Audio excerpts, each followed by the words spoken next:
27 صفر اور ستمبر کا مہینہ تھا، تو 622 عیسوی تھی۔ تو ادھر ہے مدینہ اور ادھر ہے جبل ثور۔ تو ابو بکر نے عرض کی میں نے ایک غار ڈھونڈ رکھا ہے، پہلے وہاں چلتے ہیں، تو جب ہماری تلاش ذرا رک جائے گی پھر ہم نکلیں گے۔ تو اللہ کے نبی پنجوں کے بل چل رہے تھے، پنجوں کے بل،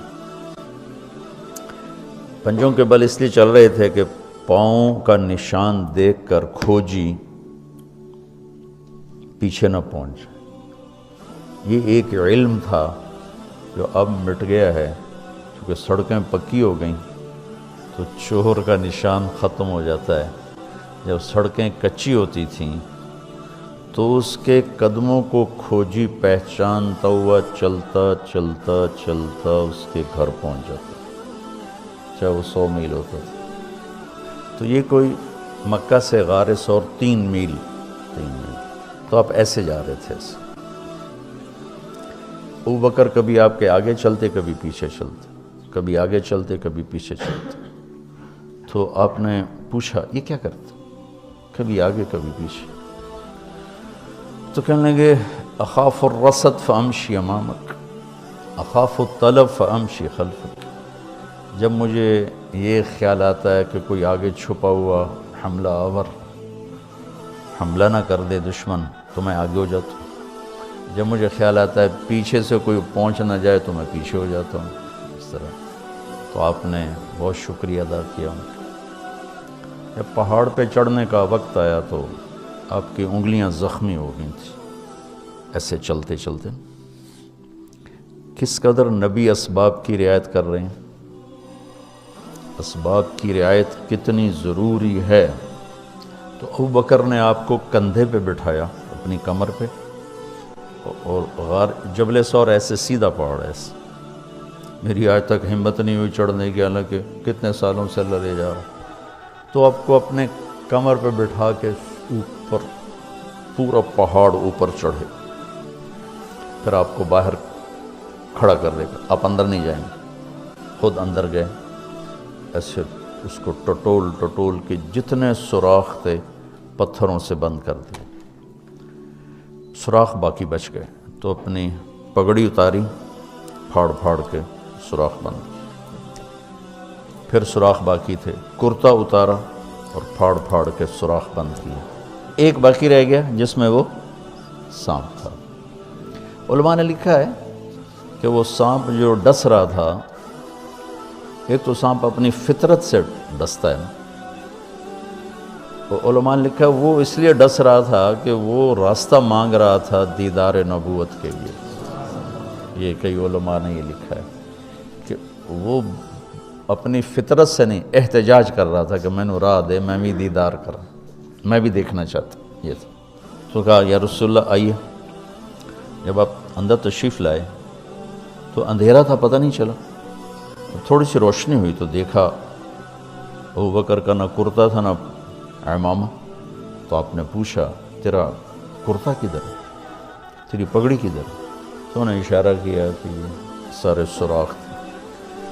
تو اللہ کے نبی کی آنکھیں چھلک پڑی اور آپ نے ایک دم بے ساختہ کہا یا اللہ میں ابو بکر سے راضی ہوں، تو بھی اس سے راضی ہو جا اور اسے جنت میں میرا ساتھی بنا دے۔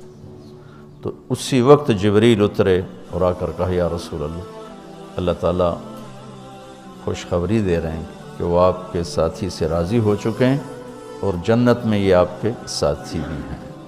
یہ خوشخبری ہے کہ یہ جنت میں آپ کے ساتھی ہیں۔ تو انہوں نے، قریش نے کھوجی بلا لی، تو انہوں نے وہ انگلیاں پکڑ لیں اور ان انگلیوں پہ چلتے چلتے چلتے جبل ثور پہنچا دیا۔ تو اللہ نے ان کے آنے سے پہلے، غار کا دہانہ بڑا ہے، ایک بیل ہو گیا، اس کے بیچ میں مکڑیوں نے جالے پھیلا دیے، ایک کبوتری نے تن کے رکھ کے انڈے دے دی۔ تو ان کے جانے سے پہلے 2 کام ہو چکے تھے۔ تو وہ کھوجی کیسا، حالانکہ پہاڑ پہ تو کچی زمین پہ تو پورا پاؤں لگتا ہے، پہاڑ پہ تو ایسے ایک آدھ کوئی نشانی پڑتا ہوگا تو کیسا علم تھا، ان کو لا کر اس نے دروازے پہ کھڑا کر کہا یہ اس سے آگے کوئی نہیں۔ تو ابی بن خلف کہنے لگا تیرا دماغ خراب، یہ جالا محمد کی پیدائش سے بھی پہلے کا بنا ہوا ہے اور تو کہتا ہے ادھر گھس گئے، بے وقوف کہاں لے کے آ گیا؟ اب ابو بکر ڈر رہے تھے کہ یا رسول اللہ اب کیا ہوگا؟ تو آپ نے کہا ما ظنک باثنین اللہ ثالثہما، جن کا اللہ ساتھی ہو ان کو کیا پریشانی؟ تو امیہ بن خلف نے وہیں دروازے غار کے منہ پہ بیٹھ کے اندر منہ کر کے پیشاب کیا، اب دونوں سامنے بیٹھے تھے۔ تو آپ نے مسکراتے ہوئے فرمایا دیکھو اگر یہ ہمیں دیکھ سکتے تو یہ یہاں بیٹھ کے پیشاب کرتا، تو انہیں وہاں آرام سے وہاں پیشاب کیا، وہ سامنے بیٹھے تھے دونوں۔ اللہ نے بیچ میں پردہ ڈال دی۔ قرآن ابوبکر صدیق کے اندر کے جذبے کو بتاتا ہے، لا تحزن لا تحزن۔ قوم موسیٰ جب سامنے پانی اور پیچھے فرعون، تو ان کے جذبات کی ترجمانی کرتا ہے انا لمدرکون، انا لمدرکون۔ 40 برس کی صحبت اٹھائی ہے دو نبیوں کی، ہارون اور موسیٰ۔ وہ کلیم اللہ ہیں، پہلے رسول کلیم اللہ، رسول تو ان سے بھی پہلے تھے، کلیم اللہ پہلے کلیم اللہ ہے، اور 4 بڑے انبیاء میں سے ایک ہیں، ابراہیم، موسیٰ، عیسیٰ، نوح، اور 5ویں ہمارے نبی سب سے بڑے۔ تو جب آگے سمندر اور پیچھے فرعون، تو ان کو اپنے نبی کی کوئی فکر نہیں رہی، نہ موسیٰ علیہ السلام نہ ہارون۔ انا میں غور کرو، اور لام پہ غور کرو، ایک انا اور لام، اس کا ترجمہ میں یوں کیا کرتا ہوں کہ کہنے لگے موسیٰ تو نے مروا کے ہی چھوڑا ہمیں، آپ کا کیا بنے گا، اب کیا ہوگا، آپ کی جانوں کو خطرہ ہے، ہم مارے گئے، ہم پکڑے گئے۔ تو آگے موسیٰ علیہ السلام نے اتنی شدت سے کہا کلا۔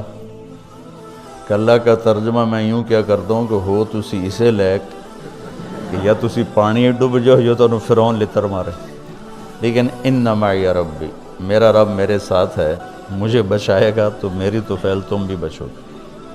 تو انا لمدرکون ان کے ذہن کی عکاسی کرتا ہے، پستی ذہن کہ صرف اپنی پڑ گئے، اور لا تحزن عکاسی کرتا ہے کہ ابراہیم، ابوبکر اپنی جان کا اگر خوف ہوتا تو لفظ آتا لا تخف، انہیں غم لگ گیا اپنے نبی کا کہ اب میرے نبی کا کیا ہوگا۔ تو حزن اپنے لیے نہیں، اپنے دوسرے کے لیے، آپ کی باپا کا کیا بنا، اب میرے نبی کا کیا بنے گا، اس کیفیت کے لیے قرآن نے اس میں عظمت صدیق ہے، لا تحزن، کہ انہیں اپنا کوئی فکر نہیں تھا، انہیں فکر پڑ گیا نبی کی۔ انہوں نے کہا ان اللہ معنا، اور ان اللہ معنا صدیق کو بھی اپنے ساتھ لے لیا، تیرے میرے دونوں کے ساتھ اللہ ہے، فکر نہیں۔ موسیٰ علیہ السلام نے صرف اپنے آپ کو لیا ان کے اس جملے کی وجہ سے، ان معی رب،